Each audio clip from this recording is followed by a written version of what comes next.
اپنے دل کے مفتی سے فتویٰ تو لو کہ جس جانور پہ سرکار بیٹھ جائیں تمہارا عشق رسول علیہ السلام یہ کہتا ہے، سرکار کے ساتھ والا عشق وہ کہتا ہے کہ چونکہ سرکار اس پہ تشریف فرما ہے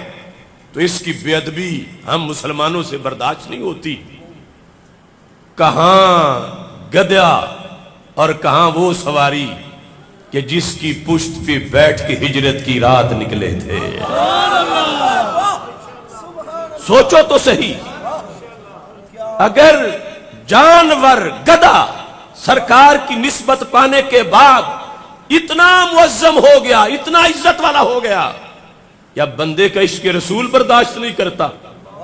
کہ اس گدھے کے بارے میں کوئی بک بک کرے تو جو ہوں بھی ساری امتوں میں پہلے نمبر کے اور اتقا ہوں قرآن کے فرمان کے مطابق،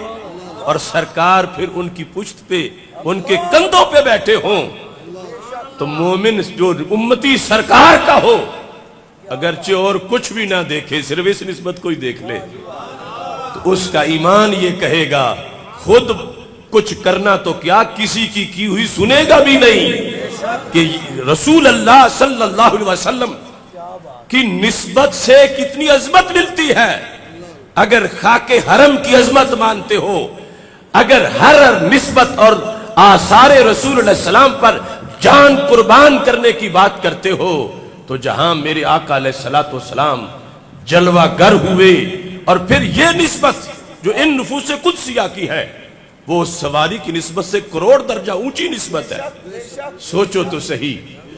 کہ جن لوگوں کی مقدس نفوس قدسیہ کی شہزادیاں ہمارے نبی علیہ السلام کی عقد نکاح میں تھیں، سرکار فرماتا ہے اختاروا لنطفکم، اپنی شادی کے لیے پسند کرنا ہے اسے کہ جس میں کوئی عیب نہ ہو۔ تو رب نے سرکار کے لیے جن کی بیٹیاں پسند کی تو وہ کتنے عظیم لوگ ہیں اور ان کی نسبت کتنی عظیم ہے سرکار کے ساتھ کہ آپ کی سواری کو اگر کوئی بدبودار کہے تو تماچوں کا مستحق بنے۔ اب یہ جن کی بیٹیاں سرکار کی عقد نکاح میں ہیں یا سرکار کی شہزادیاں جن کی عقد نکاح میں ہیں، اس نسبت کو لفظوں میں اس نسبت پر کتنی فوقیت ہے۔ یہ عدل ہے کہ اگر اس سواری کا اتنا ادب ہے تو پھر آل پاک کا کتنا ادب ہوگا، جنہیں سرکار اپنے جگر کا ٹکڑا کہیں۔ سیدہ فاطمہ الزہرا رضی اللہ تعالی عنہا کا کتنا ادب ہوگا، وہ جنہیں سرکار ہما ریحانتائی، یہ میری خوشبو ہے، امام حسن اور امام حسین رضی اللہ تعالی عنہ کا کتنا ادب ہوگا، اور وہ مولا علی جن کو رسول اللہ صلی اللہ علیہ وسلم نے بارہا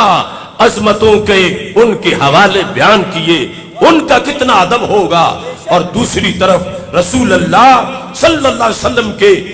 صحابہ رضی اللہ تعالی عنہم، ان کا کتنا ادب ہوگا۔